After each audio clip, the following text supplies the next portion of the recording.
After a horrible day yesterday, full of grief and mourning for a wonderful football player and human being, Diogo Jota, the football world begins to try and get back to its feet slowly. In today's episode, I'll be telling you how the Qatari investment fund were in serious talks to buy Tottenham Hotspur over the past couple of months, but have now walked away, for now at least, because Daniel Levy upset them so much with his peculiar brand of negotiating tactics.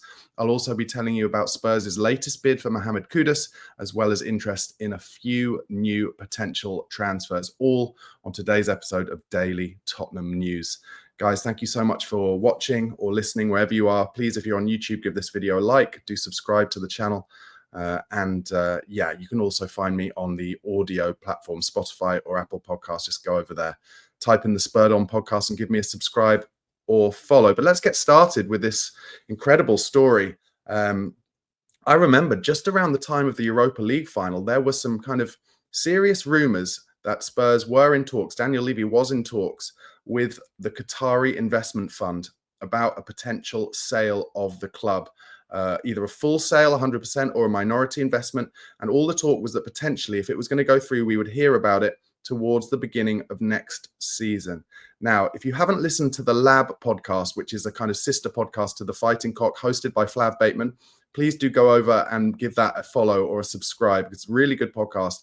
And this is where I heard this amazing story, which is from a guy who's been on the Lab podcast talking to Flav about the Qatari interest a couple of times. His name is Habibullah Khan.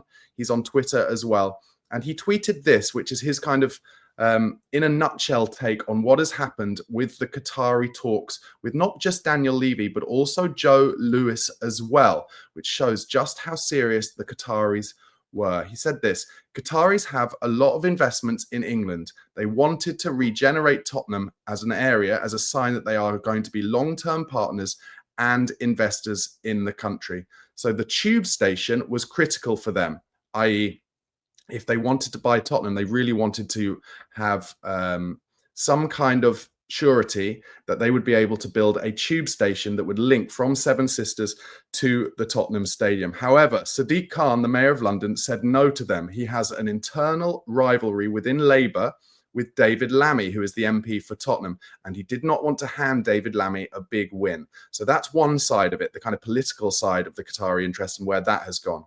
The Qataris then held a huddle, as in had a chat with each other, and decided they felt they had enough influence to eventually get the tube station done in subsequent later years if they bought the club. So they decided to move on with the purchase. However, they wanted 100% of the club, not a minority investment. They wanted to buy it outright to avoid any legal issues, and so that they could justify pumping a lot of money into Tottenham Hotspur to the King of Qatar. They met with Joe Lewis and got along well in terms of a deal to tie up his shares, and that was done quickly. Joe Lewis, however, then said, "You will have to talk to Daniel Levy yourself." And that is where Habibullah says that the Qataris were, in his words, levied.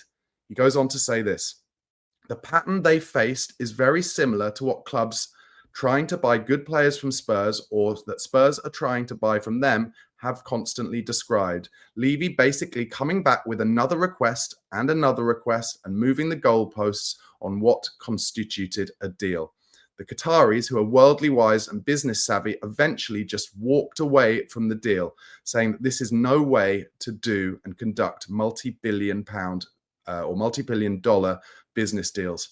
Two of the points that they described he came back with were as follows. He wanted £350,000 a month for the rest of his life, and he also wanted a permanent executive box for the rest of his life. Just going to say, this is all Habibullah's words from his X account.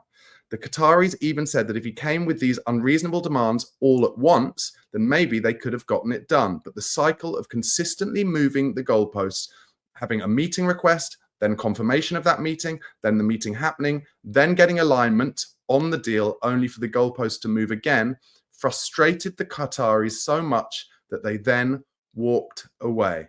He goes on to say this: Qataris are not stupid people. Some of them thought that Lewis and Daniel Levy, as in Joe Lewis and Daniel Levy, were in this together, and it was their tactic as a kind of good cop, bad cop in an attempt to raise the valuation of the club.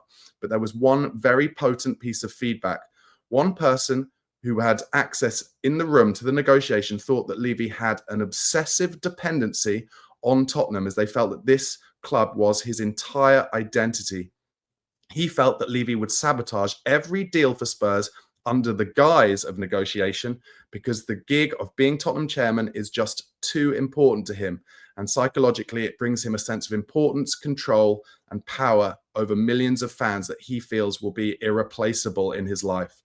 He feels that the only way to potentially get involved in Tottenham as an investment is to keep Levy as a minority shareholder, and that was a deal breaker for the Qataris, who want a clean break from the past and to buy Tottenham 100%. Now, let me know in the comments how you feel about all of that. My first instinct is it does not surprise me one little bit. I think Daniel Levy is absolutely, Tottenham is his world. It's been 25 years and as you all know, the regular watchers or listeners of mine, I'm not like Enoch out or Levy out, and I'm not Enoch in or Levy in. I'm just like, I want to know who are the replacements potentially going to be. And now we have an idea. The Qatari investment fund want Tottenham as a way of investing in London, regenerating the area, and getting some kind of basically soft power politically by having a London football club in a similar way to what they've done with Paris Saint-Germain. Now, you can have your own feelings on that in terms of, do you really want to be owned by a petrostate? Do you really want to have oil money as the real driver behind your club? Plenty of you, I think, would say yes. I'm a little more conflicted about it, but take that politics side away. The big worry for me is that what are the chances of Tottenham ever getting investment? And Daniel Levy has been incredibly honest about wanting investment to come into the club, to drive us on to the next level, to have more of a cash-rich situation so we can spend more money on transfer fees and wages. But what are the chances of us ever getting that if Daniel Levy is going to behave this way when it comes to negotiations? And it is. Habibullah is exactly right. It's exactly how Levy has negotiated over players and business deals throughout his time as chairman of Tottenham. No one will forget that Sir Alex Ferguson, said that trying to get Dimitar Berbatov from Tottenham was, in his words, more painful than his hip replacement. And it's all because of this, like I said, this peculiar brand of negotiation where how can Daniel Levy possibly gain trust from people he's negotiating with when he constantly moves the terms of the deal? I think it's fair enough. You've got to negotiate hard, and it's fair enough at the beginning of a deal. But once you've agreed on something verbally, then you shouldn't be going back on that. And that breeds distrust. And that is why I think there are a number of football chairmen and clubs who don't want to deal with Tottenham Hotspur. They don't want to deal with Daniel Levy. And this is probably, to link it to our interest in Mohamed Kudus at the moment from West Ham, it's probably a reason why we won't get Mohamed Kudus through the door. Because there'll be other clubs sniffing around who will just want to do deal quickly, agree to the terms, and make it happen. And in terms of kind of Levy's obsession with the club, I can see it. He has built us up to become, I'm afraid to say it for those of you who disagree, but a huge football club now. We have a huge opportunity to become one of the biggest clubs in Europe. We've got all of the infrastructure there. And Levy has done that himself. So, of course, I understand why there'll be a big part of his ego that wants to be the man to drive us all the way there. But unfortunately, and I think this is something I heard from Habibullah on the Lab podcast, and do listen to that. It's a really great episode. He said something where he was like, sometimes the people or the business people who get you to a certain place are not then the same people who have the skills and abilities to take you to where you really need to go in terms of the next level. And that's where I feel like Tottenham are with Daniel Levy. And I think, for instance, as examples, the things that he asked for, the 350 grand a month for the rest of his life and an executive box, I don't think the Qataris would really care about that. I think they happily give them that, give Daniel Levy that. But in reality, they hate that, they're proud people, and they see themselves as, prominent and good business people who make good relationships. The Qataris are all about relationships, apparently. And they feel like they're basically having the wool pulled over their eyes and having the piss taken out of them a bit because Levy keeps changing these terms of the deal. It's not like he asked for all that all at once. It's that each time then he'll get on the phone or on an email and say, oh, I want one more thing. And I can see why they would walk away. Now, all we can kind of hope for those of you certainly who would like the Qataris to be the new owners of Spurs, 100% of Spurs, all we can hope is that, Joe Lewis, really, who is the majority shareholder of Spurs, over 70% through his trust and with his family. I guess if you want Daniel Levy to leave the club and you want Qatar to own the football club, then all we can hope is that Joe Lewis eventually is tempted to sell his shares. Then the Qataris would be the majority shareholder and they would be able to push Daniel Levy out and to some degree try and force him to sell his shares to them. But it would be a slower process. And it sounds like the Qataris want it all to happen at once. So that's the story, guys. Let me know what you think in the comments. Let's have a kind of debate about it, how we feel about it. No opinion is wrong. It's all subjective. I've told you how I feel about the potential pitfalls of being run by a petrostate and that kind of, if you can't beat them, join them element of it. But I do totally understand that lots of you will feel very differently. Okay, let's get into some transfer news. Tottenham Hotspur are among Bayern Munich and Liverpool in being attracted by Costello Lukiba, who is open to a departure from Red Bull Leipzig this summer. He has a 90 million euro release clause, but Leipzig and Lukiba himself and his people are willing to sell him for less. Of course, release clauses in this day and age often, less so in the Premier League, but certainly around Europe, are there to kind of protect the club. But very often they are aware that the numbers they put on those release clauses, especially in Spain and Germany, are not a likely number that you're going to get for the player. But it's a way of protecting them so that they can get as near as possible an amount as that. Lukiba, I think, is a player that Tottenham will be looking at in terms of if QT Romero were to leave the club and go to Atletico Madrid. Latest news yesterday is that West Ham have rejected Tottenham's second bid for Mohamed Kudus, which was £55 million with an extra £5 to £10 million in add-ons. As I've spoken about before, Kudus has an £80 million release clause in his contract from West Ham, but I think West Ham will come to lower than that, but I think they know that there are as many as 6 clubs interested in Kudus at the moment. And so they are willing to wait a little longer and see who will get to that or close as possible to that number. And that puts the fear of God in me in terms of whether it's likely that Kudus will end up coming to Spurs. I think the market is changing all the time. And maybe we'll be seeing Kudus somewhere else. Another rumor is, and this comes from actually ex-West Ham United employee who is a really respected journalist who used to work for West Ham and really knows his stuff and has a podcast about the inside happenings at West Ham United. He says that Chelsea have so far offered 2 to 3 players in a swap deal for Mohamed Kudus, but that West Ham want straight money. So Chelsea definitely keen on the player and are showing that they're willing to offer players. But at the moment, I think they need to probably sell some of their massive squad. They have about 45 first-team players, Chelsea, at the moment, and they're going to need to sell a few before they are able to put money down for Mohamed Kudus, having just spent nearly £60 million on João Pedro from Brighton. Okay, over the last 48 hours, Tottenham have revealed their interest via Paul O'Keefe in Fulham's left-back Anthony Robinson. Now, Anthony Robinson is a player that I've really liked watching over the past few seasons.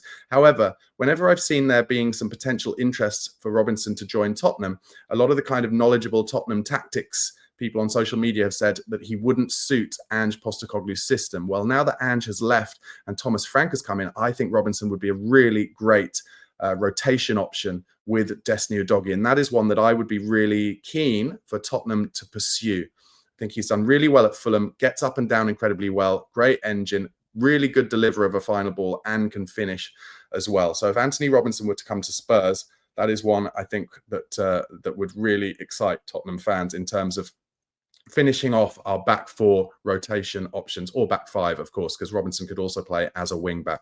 Spurs are apparently also keen on AZ Alkmaar talent Kees Smit. Johan Lang is a big fan of the Dutch midfielder who was recently named player of the tournament for Holland in the under-21 Euros. However, as always with these young, exciting European talents, Tottenham are not the only club sniffing around. Real Madrid, Chelsea, Ajax, and Bayern Munich are also interested in the player. All that we can hope for as Tottenham fans at the moment is that Johan Lange is doing his work as ever under the radar, speaking to Kees Smit and his representatives and his parents and showing them why Tottenham is the place to come for young players who want to get on the next level from, in this case, his Dutch club, and get game time in the best league in the world, in the Premier League. And I'm sure Johan Lange will be showing Keith Smith's representatives what has happened with Lucas Bergvall, the amount of minutes that Archie Gray got last season. And this is why Tottenham is the place to come for young talent.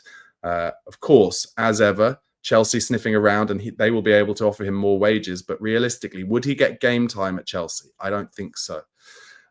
Next report is that Kota Takai, Tottenham's young Japanese centre-back signing, he is expected to land in England next week to complete his permanent transfer to Tottenham Hotspur and to join the first team in pre-season training, which is due to start for the non-international players tomorrow. We will begin to see the first social media clips of Tottenham players in training from tomorrow, and seeing them introduce themselves and vice versa with Thomas Frank, and doing their medical tests, I'm sure, first of all. And then we'll start to get a little look at what Thomas Frank is doing with some of these players in training. And that'll be really exciting for us all to see.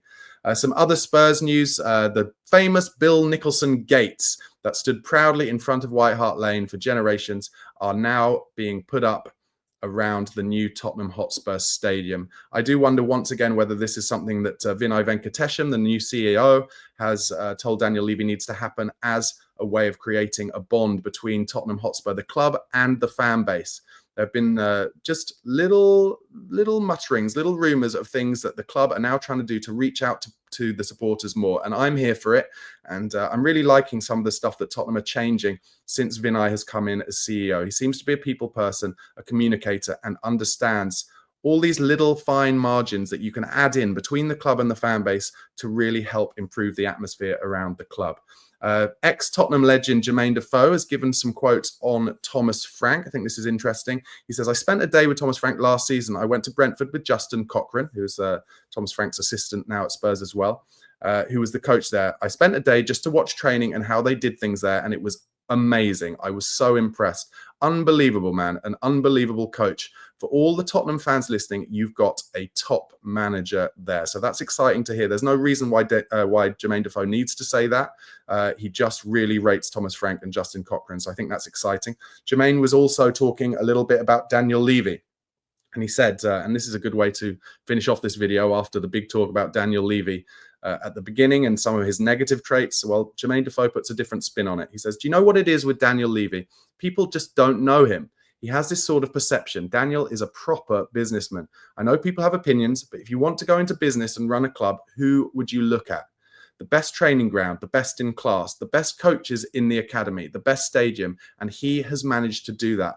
Now that Tottenham have won a trophy, it meant so much to him. I messaged him before the game and he said to me that this means so much to me. He said it means so much to me and to the football club. And you saw some clips afterwards and you could see that afterwards he was absolutely buzzing. So that gives another kind of flavour of Daniel Levy. I believe Jermaine Defoe. I think Levy, it is all important to Levy, but is there an element where it's kind of too important to him? And that's why he's such a micromanager and insists on getting involved in every little decision. Now, playing devil's advocate to that, of course, when it came to building the stadium, that is why our stadium is absolutely one of the best stadiums in the world, because it's unique, not just on the outside and in terms of, you know, the three tiers or the steepness of the stands or the single tiered cop, you know, other unique little touches around the ground, the insides of the ground and how it's all related to Tottenham Hotspur's history, the centre circle plaque that they've got, for instance, all the different bars they've got with live performance areas so that the atmosphere can be built up before and after games, the food options, the bar, all of these unique little touches are because of Daniel Levy. And I did a TikTok that went quite big this week talking about Everton's new ground and how the inside of it just looks like a kind of soulless, identikit stadium bowl. And I got a lot of pushback from Everton fans being like, you know, no, it's great. You know, it's going to be amazing. And I just look at that and they showed a video of the new tunnel this week, which just looks embarrassing because we are used to what we have at the Tottenham Hotspur Stadium, which is purpose built, incredible venue for many, many different, you know, for football, obviously first and foremost, but also for lots of other sports, which brings in other revenue. And I'm just totally for that. Whereas you look at some of the other stadiums like the Everton one and you just see that the people who've built it have just been basically told to just build it for as cheaply as possible, whereas Levy has made it unique. And I think that really shows, amongst other things, why he does care about this club. But for me, obviously, there is also still an argument, like I said, Does he care about it just that little bit too much? And that is what holds Spurs back from becoming one of the top challengers in the Premier League on a regular basis. Let me know your thoughts, guys. Very happy to debate it in the comments. All right, guys, thank you so much for watching and listening today. Once again, please do give this video a like. Please do subscribe to my YouTube channel if you haven't already for daily Tottenham transfer news and all the news coming out of the club. And also, you'll see in the description box below a link to the Football Content Awards. If you like my content and you'd like to nominate me for one of the awards, please do go down there and click on one of those 2 nomination suggestions that I've written in the description box. Have a great weekend, guys. And of course, as ever, come on, you Spurs.